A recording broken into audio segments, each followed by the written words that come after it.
say toss me no about this mamma you na jo e dia ba Massghtv so ensem hodo ayensa aka e de beso mo se enwre no nsia kasebo ene eye dwada eye eboboso me de toso edwunu edu ensia afempimienu ene edwunu enan kane mampani dada John Dramani Mahama wode atodwa na wo kire me se obesisu se mampani obehwe na enam ahoden yatimi agya ne nan so ye pa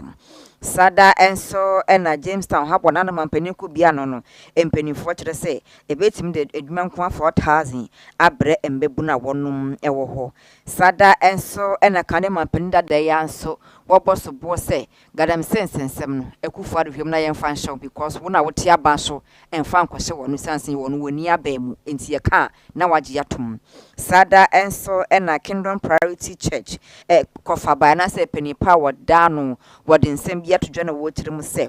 braso se sisi etimitete Ghana mbebunu se no mbesua afa akanie ho na obenya tumi bia omuso no besi atoto no noma etumi ede afa ensemi bebre eka we ho ene ede beso mo senbre no nsia kase city base for other Roma ene ede ensemi ebeso mu ye tira kwan ewo nungwa barua ni odai ayiko street ye ne Massghtv ene wodan krom ene ye san so be junction mo ye san scan guest house enso ena ebonhwani mu enti ya yesewe no e ka ne sen edua no wodo hu bonya tese okotokore enka esuru de biara eda na openchemu no bebre nso na wode wani akyeremu ewo Jehovah Witness asafo no a watch say eye Martha Heko Hallelujah Junction no na wode wani akyeremu nti se moye ankrankre anansempo nwumaku bi na opasase edudwuma woso a city base for sem wo eye available pa wo madaroma ene de ensemi eba abesomo kachwe na ya asantoa ene medin metwa me ho abasisia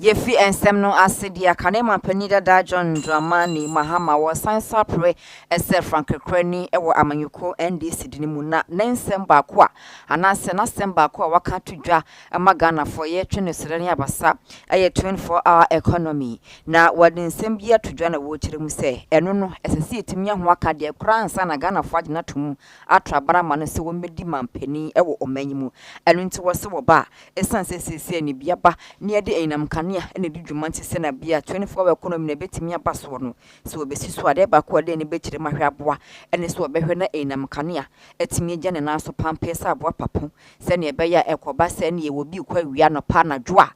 24-hour economy ne betimi adwuma ne style bia bi wabra enyam kanea enko haye ekwan bia so Ghana mampani dada John Dramani Mahama wo President Frank Krani ewo amanyoko NDC dinimu na masemba akọ ode atodwa ya yetwene sirani abasa Ghana fo bi eka bie eye 24-hour economy wode atodwa na wo kyerem se December 7 fa ba yakọ 2024 se Ghana fo mo na kwanya no na ye de kokromotipim na ni ase emo ye declare se wo no ena wo ye mampani fi 2025 ekura 24-hour economy obehwe na watimi di aboa emebunu amomanya adwuma ye nyomembo no etimi aye wo hare so e de amagana fo ina na enkofopi ekasa etia enso wo se ni fene so beto bo ba na gina bibi so 24-hour economy no wo de hye bebre begwa kwame betimi abo masa ni so ade hu no etimi abem wo se ba ko ne se wo behwe na enam kane etimi agya na so pampesa bo papo se na bi adwuma no bekwa na nadwo awia anwumbre bre bi obekwa adwuma no wo betimi enya light etimi de ye adwuma enya sika gu botom na wotimi ama aba na bi nso emo de abone ho ebra. The system will be the backbone of our iconic 24-hour economy, where businesses can operate around the clock, creating jobs and driving inclusive growth and energy prosperity. To achieve this vision, we shall introduce and implement key initiatives in the energy sector. For the power sector, the NDC's vision is to promote industrialization and the 24-hour economy with adequate, reliable, and affordable power supply towards achieving accelerated, inclusive economic growth. We'll comprehensively audit the technical and financial operations of energy sector SOEs with a vision to implementing reforms for the delivery of reliable and affordable services transparent management of the ESLA revenues, and strictly adhere to the principles of the cash waterfall mechanism to support consistent electricity supply for the 24-hour economy policy. Since 2019, the petroleum sector has retrogressed rapidly. Crude oil production has dropped by over 30%, and regulatory failures such as the ENI unitization dispute have damaged our international reputation as an oil and gas nation. Corruption scandals like the sale of contaminated fuel and the lease of Tor to Terenco in opaque circumstances have further eroded investor confidence in the sector. It is sad to note that most of the major oil companies are abandoning Ghana and relocating in our neighbor Cote d'Ivoire. Despite the current government inheriting over 40 billion Ghana cedis in ESLA revenues and almost $7.4 billion from oil revenues, the energy sector is choking on debt. We shall also implement a massive solar rooftop project and off-grid power system to reduce the cost of power delivery and consumption and provide the needed incentives and support to encourage the private sector to manufacture and assemble these solar panels and accessories locally. Under our Energy for All policy, we shall aggressively implement a rural electrification program aimed at achieving universal access by 2028 and prioritizing procurement of locally manufactured goods and services such as the poles, the meters, the cables, the transformers, etc., to promote. Yet, why and some no so a dear, Natchez say Greater Accra Regional Minister, Daniel Kwete Titus Glover. What in Sambia to join a watch room say, Warishimuma Papa, none wada, fishing happen no Ghana Mampany's Excellency, Nana Adanko Kufa do Dominum Equibianum. A bit me be a muma amateur say a year and Crofana say Adishe a had 4,000. Was say a be and say and Bebuni say be a shop say war fishing harbor horn bit me Eddie Emuma abre Adishe and winter was say order a Mampanias pa, which na a year for nemu and a water Mampanias say a ya quenya bit me a bois Emma Alicia one ewo Jamestown ma brabo eti major renaissance senu sikaba bit me a copuso no une canoe bit me sika bebre sans and for the canoe be copuso bebre once I could find my baby abe kuranoa dudu na be ebetimi gu ho no mu ensin to mo se ebeboa pa e ma kire sese die adwuma ne abrabo aye wo hare so e de ma adehia wonom e wo Jamestown e wo Enkran kopie mo Jamestown wa ni na wo Enkran hanum se na nya sam ketwa kora e ade se kopie mo wo Jamestown wa epokase da wo se tienie ensusu emeburu nya adwuma ye ni na no se enam anase eposo no mo kone nso to brebi na ho akade aye den pa de ma wo mo ene na Ghana ban ye na nadan kwaku fado danom wo si dina se obesi fashion habo e de ma wo no se na ebe ye betimi abo na mo yinam na monya bebi am bekora no na motimi e de dem ho dwade abom ho bra eno nti da no wada na nya sam ketwa kora na nam so e ma chese abrama pani ko bi e fashion habo ye na wo Jamestown no ahemfo ejejoro ne ntini yo mo Jamestown we na kopie mu ho no mo bodompem e da mampani ase na wo mu wieye no e na Greater Accra Regional Minister Daniel Kwete Titus Glover wodi nsem bi tudwa na wo kirem se warehyimu paase sa fashion habo we no amfa nyuma mre meburu kwa no chese ebetimi de enwuma be 4,000 e de abre chese eye embebunu esanse de wo koyi nam no wo behwu obi obetwocho nam no ho ne wodi kanu konso wo benya kanu adwuma anwono aye eno nti wodi nani ka akanya na chese we na betima ye nwuma a ebetimi aboa wabra fashion habo we mampani etimi bia no e de ma one of the oldest districts in Accra. It emerged as a community around the 17th century. British colonial era on the Gulf of Guinea. At the end of the 19th century, Mr. President, the town has developed rapidly, become a dense mixture of commercial and fishing community. Today, Jamestown, it is iconic lighthouse. It is one of the famous landmarks in Accra, on the coast, in the south end of the city, where the Atlantic Ocean meets the land. The commission of this harbour, therefore, marks a remarkable milestone in the history of the Baganda people, which has contributed immensely in the fishing industry in our country. It is revolutionary that the project stretches across impressive 60,000 square meters equipped with modern amenities designed to revolutionize our fishing practices. Some of these features in this harbour include an ice-making plant capable of producing about 60 tons of ice blocks daily, a cold storage facility for over 200 tons fish, dedicated vessels, vibrant fish market, clinic, administrative block, shops, flower service station,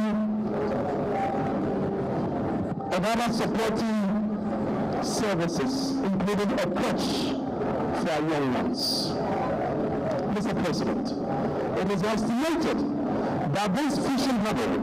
will generate direct and indirect jobs close to about 4,000 daily, creating new opportunities and livelihood for our people.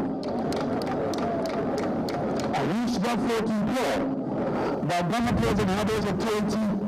remains. So if you mo Ghana hanum say ya idea se die asemba ko a kyerese ho apaso ya wo bi atwetwe bi awie galamse hu ensensemi na unya basope na MPP force hu NDC fo fi asamanwene hu na NDC fo sabetro ma MPP fo nti akwesom de Ghana fo adwen bo taskele na wo mo sensensase ani nsu na ade hye hu kire wo mo pa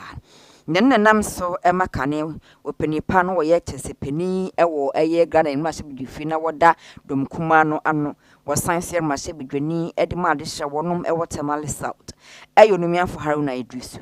wode nsem bia todwa na wo kirim se he MPP for munya abotamate ena wose mumu na mote akunwa so enti galamsa asem no ye kape na mode for kane mampani dada John Dramani Mahama no munya very careful pa wo kirim so hwese ne Ghana ban na adanko akufu adete ho na galamsa nsui ahuna edikadika ayesa teche no na yesese bi no me de yade ebre ye na ye ka wonhwo ma ye nka na won pe kwa mefa so be pa no pomesi bre na de kwa kwase obi a woni aban mu a na no pese wo kire san kora enti wo se ye kan Ghana mampani na do ditrum se o ma ne de se bi galam se wo de ase no na pe anu pomesi bre na jai se wo shift blames edema under part no wo se no de ye njintum kora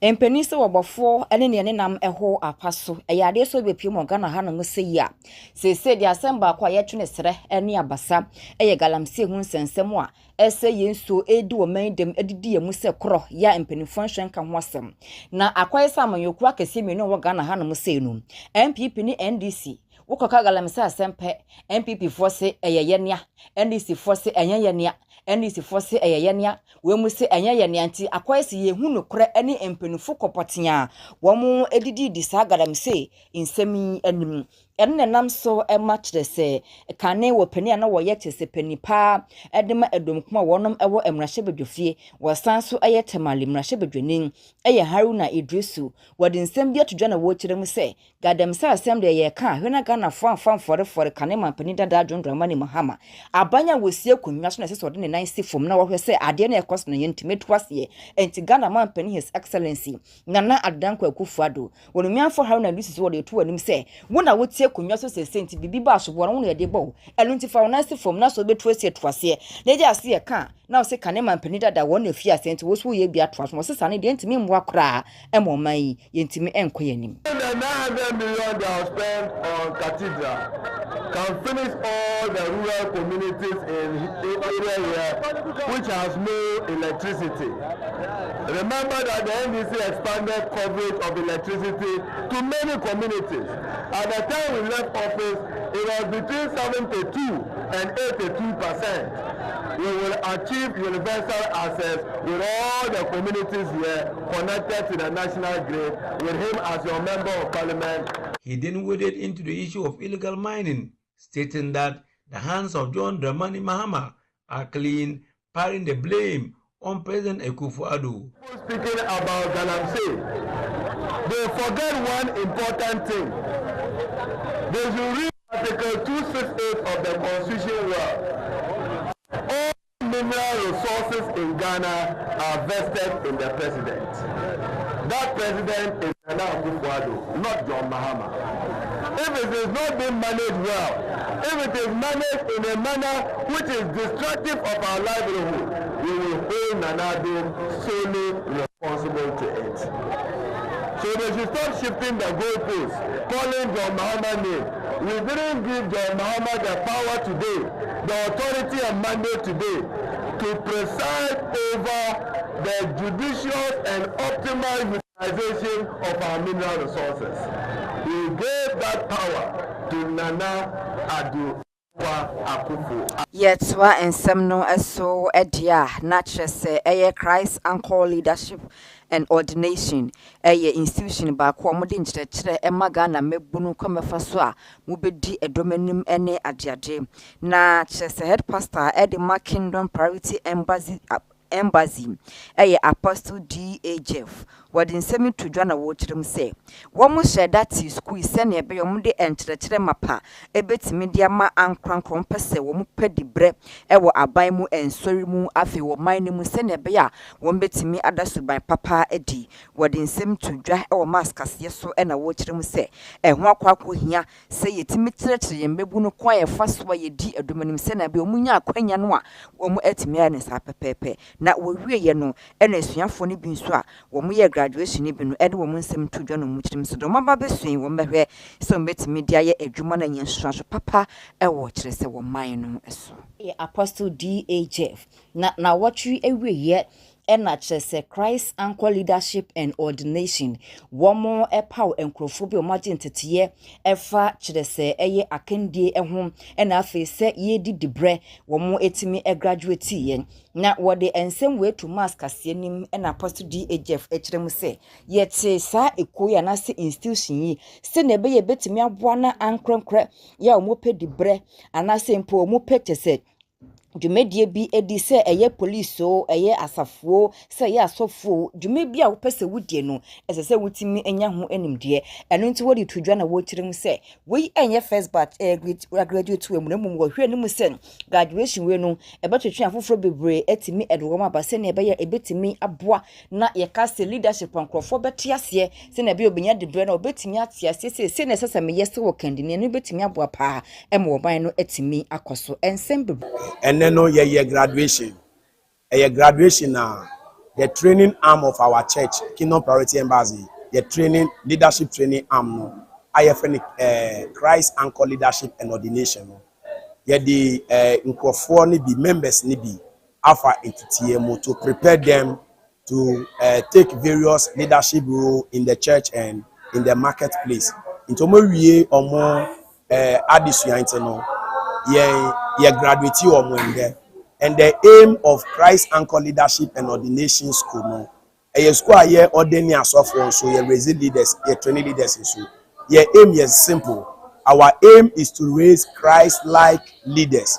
who know their God and are possessed by the Spirit, driven by a deep understanding of divine priorities, to harvest the nations and also reproduce their kind on the earth. So basically, at Christ Anchor Leadership and Ordination School, no, this is the reason for our existence, and that is all. This is our 11th graduation, and sorry for outsiders can and yet for self-person yes of we want people from the. We have trained people in the marketplace. Ebimu police for they have passed through. Ebimu CID. Ebimu a software, and ebimu businessmen. Go through that training because our scope. It's not only the church. We want to take the wealth.